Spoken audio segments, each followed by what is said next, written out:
Amados lindões, Chrysler aqui, e no vídeo de hoje eu vou falar sobre o sexto e penúltimo episódio da segunda temporada de The Last of Us, que olha, eu vou falar pra vocês que creio eu que é um dos meus episódios favoritos, foi muito lindo, mas eu gostei principalmente porque eles deram muitos significados, tem diálogos, tem situações que elas acabam trazendo tantos significados pro que a gente acompanha não só aqui, mas no todo da série, e aí é óbvio que eu vou discutir todos esses detalhes com vocês nesse vídeo aqui, então vão ter spoilers. Mas antes, lógico, não deixa de se inscrever no canal e clicar no sininho para receber notificação para quando tiver um vídeo novo, que eu sempre trago as novidades dos filmes e das séries aqui para vocês o quanto antes vocês sabem, e semanalmente estou falando de The Last of Us aqui. Como eu tinha comentado no meu vídeo anterior, eu acreditava que esse episódio ele ia ser focadão, né, no flashback da Ellie com o Joel e dar alguns contextos importantes pra gente. Algumas coisas como a cena da varanda, elas são antecipadas comparada ali ao jogo. Tem algumas diferençazinhas, algumas informações importantes, como por exemplo a cura da Ellie, e eu adorei que esse episódio ele foi feito dessa forma. E como eu falei, né, no início tem muitos detalhes. Então vamos começar do começo, né, sobre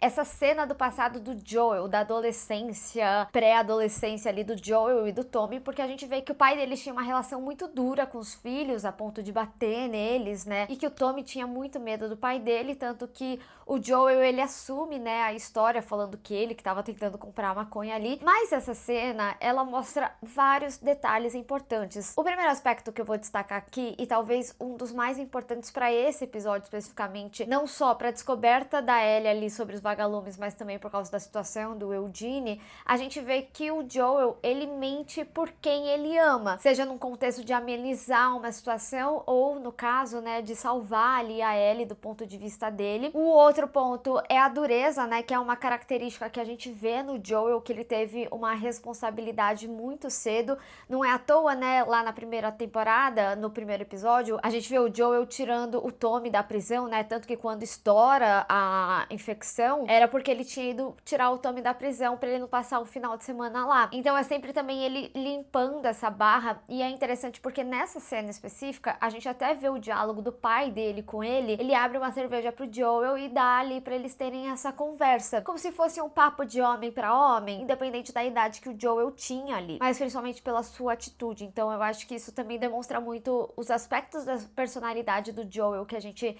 vinha aqui. Isso é um contexto que não tem, né, no jogo. E outro aspecto extremamente importante é justamente a conversa do pai dele com o Joel, porque é uma conversa sobre paternidade. Ele fala como a relação dele com o pai dele, né, no caso o avô do Joel, era muito pior do que o que eles vivem com o pai, então que ele tem uma relação, digamos assim, que por mais que ele bata nos filhos, é mais ameno do que ele viveu com o pai, mas ele também fala, né, quando você for pai, eu espero que você seja melhor que eu. E a gente vê, né, a relação muito amorosa do Joel com a Sarah e também com a Ellie, em que ele assume uma paternidade ali com ela, tanto que a Ellie, em diversos momentos, ela puxa isso, né, falando, você não é meu pai, mas o Joel tem essa relação de paternidade com ela. Tanto que a primeira temporada é exatamente isso. Inicia com a perda da filha e finaliza com eu não vou perder uma filha de novo. E essa relação do Joel, a forma que ele transpassa pra ela, né, de ok, você não é do meu sangue, mas você é minha filha,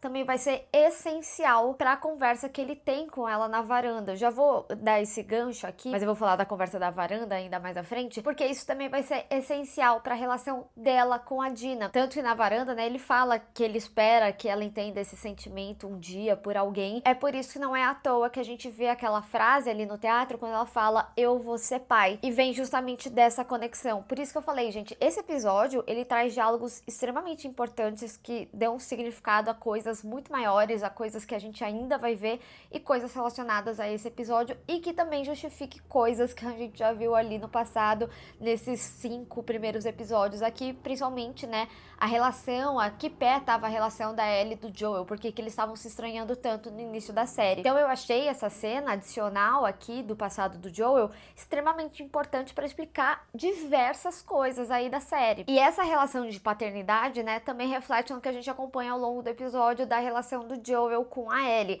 Porque pensa, né, a gente retorna ali quando ela tinha 15 anos, ou quando ela faz seus 15 anos, no momento que eles estão alguns meses em Jackson. E é até interessante, porque quando eu vi o flashback no episódio passado, eu falei, nossa, parece que ela tá acordando da sedação, mas a sedação ela acorda no carro e de fato ela tava acordando de uma sedação porque ela precisou tomar lá, né, por causa da queimadura do braço, né, que ela mesma fez nela. A dinâmica do Joel com a Ellie é tão gostosa de acompanhar, eu queria ter visto mais disso, né, porque essa relação de paternidade a gente vê mais no final da primeira temporada e nessa a gente vê agora. Então teria sido legal ter visto numa timeline mais sóbria, talvez, sabe? Porque é isso, esse episódio ele é muito gostoso de acompanhar, porque a relação deles é muito gostosa de acompanhar. E eu sei que tem muita gente que critica a atuação da Bella Ramsey aqui, e eu vou falar pra vocês, não é porque, o Pedro Pascal, ele é um excelente ator e é ele que segura a cena. Sim, ele é um excelente ator, mas a Bella, ela faz um trabalho excepcional aqui também, tá? Esse episódio, ele pontua muito bem como que é a Ellie aos 15 anos e como que é a Ellie aos 19 anos. Até ali os 17, ela começa a mudar um pouquinho, né? Entra na pré-adolescência, que o Joe até fala, meu Deus, todas as problemáticas da adolescência de uma vez juntos. Então eu acho que a Bella, ela faz um trabalho excelente aqui. É realmente que a sinergia deles é um negócio absurdo e eu sinto que faz realmente falta pra série.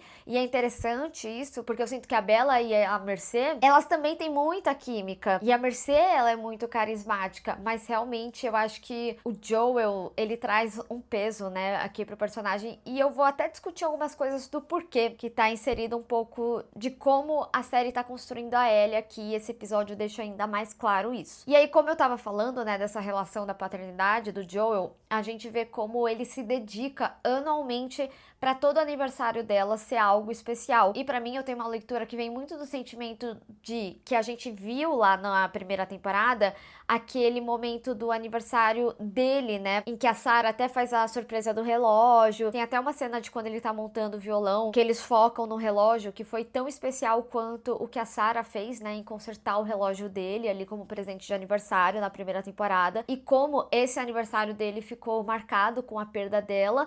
E também eu acho que é uma junção de sentimento ali do que ele fez pela Ellie, de que ele fez tudo para não perder ela. Então, aproveitar cada um desses momentos com ela, comemorar a vida dela, porque o aniversário nada mais é que a gente comemorar mais um ano aí vivos e juntos com as pessoas que a gente ama. É por isso que vem essa motivação de tornar especial. Então, um ano é o violão e aí a gente vê, né, ele cantando ali Future Days, mesmo que não seja o melhor cover que a gente viu na vida. E é interessante, tá, gente? Porque o Pedro Pascal aprendeu o violão pro papel do Joel e foi a Bella que ensinou ele. E ela até falou numa entrevista que era interessante porque o Joel que tinha que ensinar ele e no off ali era a Bella ensinando pro Pedro Pascal. Então ela até fala que essa relação do violão foi interessante porque foi muito genuína. Era algo que acontecia mesmo ali no backstage, só que de forma contrária. É por isso que eu falo, gente, eles têm realmente muita sinergia juntos, assim, em cena. Então a gente tem esse aniversário de 15 anos, tanto o bolo, né, que ele continua meio naquela vibe contrabandista que ele era dos vagalumes, né, e troca Lego pelo bolo ali com o Seth, mesmo que ele tenha escrito Eli. Não sei como ficou traduzido isso. Depois a gente vê, né, a cena do museu de astronomia, também o dinossauro e tudo mais. Inclusive lindíssima, né, essa cena, tanto a Ellie ali feliz com o dinossauro e subindo no dinossauro, pelo menos aquela não se taca. Ele até fala, né, não vai cair desse dinossauro, pelo amor de Deus. Mas a cena, né, dela ouvindo a fita, do lançamento pro espaço, que também é adicional àquele diálogo que eles têm quando vão visitar o Frank e o Bill, que eles veem aquele avião caído, né, e a Ellie até fala assim, nossa, é muito doido pensar que vocês se transportavam pelos céus, né? Além, lógico, da fissura dela pelo espaço que ela já tinha. E é por isso que eu vou frisar de novo, gente. Esse episódio, ele tem muitos detalhes. Ele puxa muitas coisas da relação dos dois pra gente ter um entendimento do que tá acontecendo aqui nessa segunda temporada. Agora, um ponto que eu queria discutir, e eu acho extremamente importante porque a gente tem visto da Ellie aqui nessa segunda temporada, é que a gente vê que a super proteção do Joel também trouxe ela fazer uma patrulha tardia ali, porque ele fala muito dessa relação de ser paciente sorte e conseguir as coisas, né? Isso também vai ser importante pra jornada da Ellie nessa segunda temporada. Mas o fato dela começar ali quase no momento em que ele morre faz com que ela realmente não tenha tanta consciência da patrulha, né? Que era um dos aspectos que eu vinha trazendo nos vídeos anteriores sobre a dependência dela ali com a Dina, né? Da Dina ela ser muito mais metódica e ser a parte racional, né? Ali da missão, que provavelmente vai contrapor agora com o Tommy, que tem mais experiência, né? Dada a situação ali da Dina com a perna e o Jesse talvez levar ela pra Jackson. Que o episódio, né? Mostra ali a Ellie voltando pro teatro. Mas ao mesmo tempo, eu ainda não deixo de criticar a falta de independência da Ellie, porque lá na primeira temporada mesmo, aquele momento da neve, né? Que o Joel se machuca porque ele leva a atacada aqui na barriga e ela ajuda ele, que é até o momento lá dos canibais. Ela se vira muito bem, ela consegue se virar muito bem, mas ao mesmo tempo a gente não pode esquecer, né, que ela deixou rastros. Então, tipo, o David conseguiu achar onde eles estavam, onde era a casa deles. Ela realmente não tinha muita experiência, mas eu sentia que ela conseguia se virar mais do que o que a gente tem visto aqui nessa temporada. E aí, né, no aniversário de 17 é quando a gente vê ela ali com a relação com a Cat, que fez a tatuagem, e também quando eles têm a primeira briga, né, entre eles, que é quando a Ellie, ela quer mais a sua independência, que é quando ela vai ali pra garagem. E é interessante porque ele até fala assim, minha casa, ela fala... Não, você não possui nada. Essa casa foi dada a nós dois. Mas essa frase ela também é ambígua no sentido de que ele não possui ela. A gente vê a Ellie dando uns esculachos no Joel, né? Até na cena do Eugene, que ela fala: eu não sou sua filha, eu sou sua parceira. Tudo bem que é dentro do contexto ali que ambos estavam fazendo a patrulha, mas ainda assim é uma frase dúbia, né? Tanto na intenção da Ellie ferir o Joel, porque o que é importante, né? É que conforme ela foi crescendo, ela foi desconfiando mais, porque as coisas não batiam, né? Tanto que quando ela tem 19 anos ali, um pouco antes deles irem na patrulha, ela fez aquelas perguntas, né? E é até interessante porque ela escreve o que ela quer perguntar, que é muito similar ao que ela faz ali no conselho, né? Que ela fala: eu geralmente ajo na emoção, então eu escrevi pra conseguir convencer e tal. Então acho que ali ela também escreveu, né, pra ela conseguir condensar melhor, sem atacar o Joel, né, porque ela realmente queria descobrir a verdade. Esse talvez seja o ponto mais diferente do jogo, porque no jogo, durante a patrulha que a Ellie fazia, ela descobriu algumas coisas, ela ouve um rádio, né, falando sobre o experimento, sobre a imunidade. A confirmação, ela de fato tem com essa conversa da varanda, mas ainda assim, a gente vê ela tendo noções mais externas. Aqui, como ela fica muito em Jackson, até pela super proteção ali do Joel, é muito mais na desconfiança de...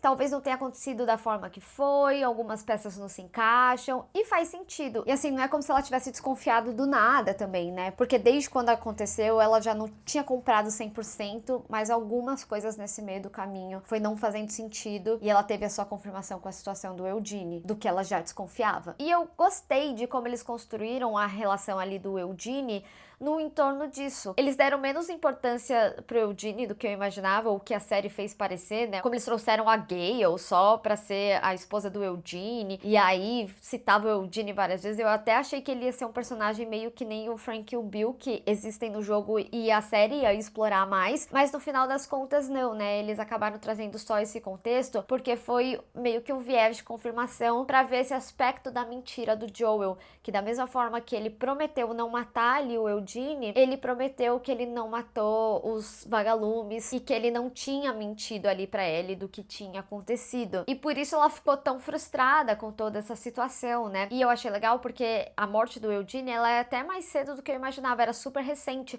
E a série, ela não me deu essa sensação que tinha sido tão recente. E aí isso me fez ter mais sentido ainda do porquê que a Gale tava tão brava ali com o Joel, né? Meio que tinha acabado de acontecer, ele tinha acabado de mentir ali pra ela. Então ela ainda tava processando, né, o que tinha acontecido e a mentira dele. Por mais que tenha sido uma mentira que eu entendo, assim, ele quis amenizar, né, tipo, ele falou que ele tinha sido corajoso, quando no final das contas ele tava morrendo de medo, né, de morrer. Tipo, ele tornou o Eugene nobre, vamos dizer assim, né, apesar de não ser a verdade. Não tô passando pano pra mentira do Joel, mas eu achei que foi uma mentira válida, vamos falar. E eu achei muito legal também dessa cena do Eugene, que a Ellie usa o teste que a Marlene fazia, né? Os vagalumes faziam nela pra ver se ela tava se transformando. E o Joel, ele não sabia desses testes, né? Que era pra entender a durabilidade ali, até o Cordyceps pegar de fato ele. E na cena, né, a gente até vê o Eugene falando, nossa, o Cordyceps dá frio. Então, eu até entendo de certa forma. Gente, eu juro que eu não quero passar pano pro Joe. Ele não tinha o conhecimento, ele tava seguindo um protocolo e ele tá vendo lá o cara falando que ele tá sentindo frio, que ele tá se transformando, né? Então, qual é o ponto de confiabilidade realmente que ele não vai se transformar em meia hora ou uma hora, como a Ellie imaginava ali? Agora, uma coisa que eu achei muito interessante, e aí me falha a memória, tá, gente? Se foi falado na série, se foi falado no jogo, ou se eles vão dar sentido pro futuro aí da série, mas é uma frase que me chama muita atenção que o Joel fala aqui, que é: se você ama alguém, basta ver o rosto da pessoa, que é esse conforto, né, que ele dá ali pro Eugene. Deixa aqui nos comentários se é algo que vai fazer sentido lá na frente, deixa uma marcação de spoiler também, que eu não lembro, mas eu senti que foi impactante. Então foi uma frase que me chamou a atenção, já que nesse episódio tiveram tantas frases com significados ambíguos aí, né? E aí, né, a gente tem a cena da varanda, que é aquele momento que a Ellie olha pro Joel no ano novo. No final ela não pegou e foi embora, eles tiveram essa última conversa, e aí essa cena também dá vários significados extremamente importantes. Primeiro vamos falar do café, né, porque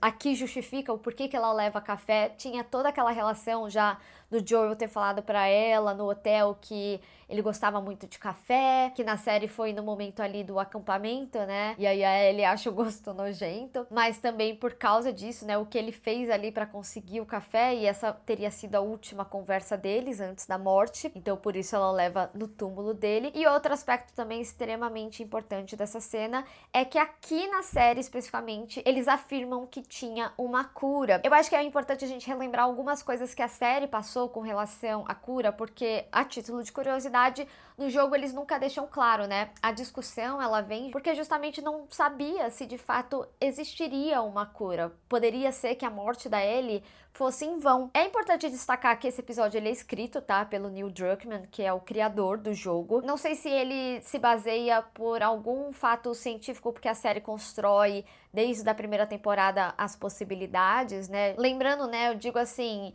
eles trabalham com base na ciência, com probabilidade, né? Então, imaginando num cenário que isso seria possível, né? Ou talvez ele tenha se baseado pela nossa própria pandemia, que foi encontrada uma cura super rápida ali. Mas eu acho importante a gente relembrar alguns aspectos do que foi falado sobre isso. Lá no primeiro episódio da primeira temporada, a gente vê o cientista, né, falando sobre a possibilidade de uma infecção através de fungos, o Cordyceps. E aí ele fala, né, sobre, se a Terra aquecer, eles se adaptariam. E lá ele fala que não existiria cura. Mas a gente tá falando de um cenário que é em 1968. Ou seja, a ciência evoluiu muito. Aqui na série a gente tá em 2029. E quando a Marlene, ela explica pro Joel sobre a cura, ela fala exatamente isso. Que o médico, né, que era o pai da Abby, acreditava que acha que o Cordyceps da Ellie cresceu com ela desde o nascimento dela. E com isso, ele produziu um mensageiro químico que fazia com que o Cordyceps comum visse ela como o Cordyceps. E que por isso ela era imune. E então ele ia tirar dela, multiplicar essas células em laboratório e produzir esse mensageiro químico e reproduzir para todo mundo. Então não seria um experimento que iria regenerar o Cordyceps nas pessoas já infectadas, mas queria imunizar as pessoas que ficaram vivas, né? Então, se as pessoas fossem mordidas, elas não seriam afetadas, assim como a Ellie, porque as pessoas passariam a ter esse mensageiro químico que faria com que o Cordyceps já vissem eles como Cordyceps, ou seja, a parte dos bonecos de ventríloco que o cientista explica em 68 não aconteceria, né? E aí, nessa cena especificamente, a Marlene fala: Joel, uma cura. Então, o Joel afirmar também, né, que existia uma cura é com base do que a Marlene falou ali pra ele no passado, em que a cura era possível a partir disso. Então é isso, né? Pode ser que a afirmação venha a partir disso, mas ao mesmo tempo é o Neil Druckmann, o criador, afirmando que existia sim a cura. E isso muda algumas coisas, né? Esse aspecto da discussão. Tanto que a Ellie tem razão ali no que ela fala, né? Que é egoísmo tanto dele ter tirado o propósito dela, quanto trazer essa imunidade para as pessoas. E o Joel mesmo falando, eu faria tudo de novo. E aí, de novo, né, lembrando da jornada dele, da perda de uma filha para perda de uma segunda filha. E aí é muito importante a gente falar sobre esse propósito da Ellie, né? Porque eu acho que esse episódio ele traz algumas passagens psicológicas super interessantes dela. Essa discussão do propósito a gente vê até mesmo em algumas cenas, como a cena que ela vai ver o museu. Quando ela tá retornando, ela vê vagalumes, né? Então faz ela lembrar do que poderia ter sido, assim como os desenhos, né? A gente tem a mariposa, que é a representação da morte, e aí essa discussão do propósito dela, né? Dela se tornar uma pessoa que tinha um propósito importante e agora nenhum, ela tem que viver nesse mundo de mortos. Então eu acho que a morte ela também vem nisso, mas não só nisso, mas também numa depressão internalizada ali dela. E por isso também eu acho que a cena da panela, ela é muito significativa. Tem sim esse aspecto dela falar que ela queria vestir a blusa, mas também é ela ali se machucando, né? A gente vê isso acontecendo em outros momentos, né? Então, quando ela leva a mordida aqui na barriga e a Dina não percebe, ela vai e faz uma marcação para as pessoas não verem que é uma cicatriz de mordida e assim não descobrir, né, que ela é imune. E também toda essa relação dela não poder assumir quem ela é. A gente falou muito sobre a internalização da Dina quanto à sua sexualidade, mas a Ellie também tem que esconder quem ela é, mas no sentido de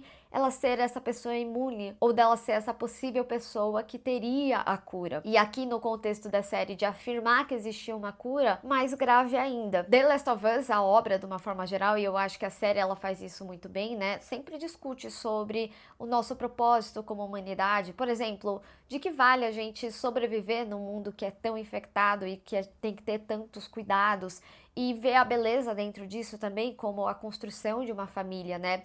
Tanto essa relação da paternidade que eu falo aqui do Joel, ou até mesmo a frase ali da Maria falando que o Joel também é família, desse entendimento do que é a construção de família, de comunidade, e toda essa relação também de vingança, né? Dessa jornada que a gente acompanha tanto da Abby ali com o Joel, mas da Ellie, né, atrás da Abby a partir disso. Então, assim, eu acho que ele é um episódio que tem muitos significados, ele é muito profundo, tem coisas que vocês vão ter um entendimento maior lá na frente, e eu acho que é por isso que esse se torna um dos meus episódios favoritos, sim, da série. Eu acho que ele é muito bem trabalhado, o texto é lindíssimo, muitos significados, muitos detalhes, eu não poderia estar mais feliz. Mas eu quero saber de você, teve mais algum detalhe que eu acabei não falando aqui? Fala suas interpretações das frases, das cenas, e o que você mais gostou no episódio, vamos discutir. E vamos se preparar pro último, né? Eu não tô pronta. Então, se você gostou desse vídeo, não esquece de deixar o seu gostei e compartilhar nas redes sociais, inclusive me segue lá, se inscreve no canal e clica no sininho pra receber notificação pra quando tiver um vídeo novo. Te vejo no próximo. Tchau!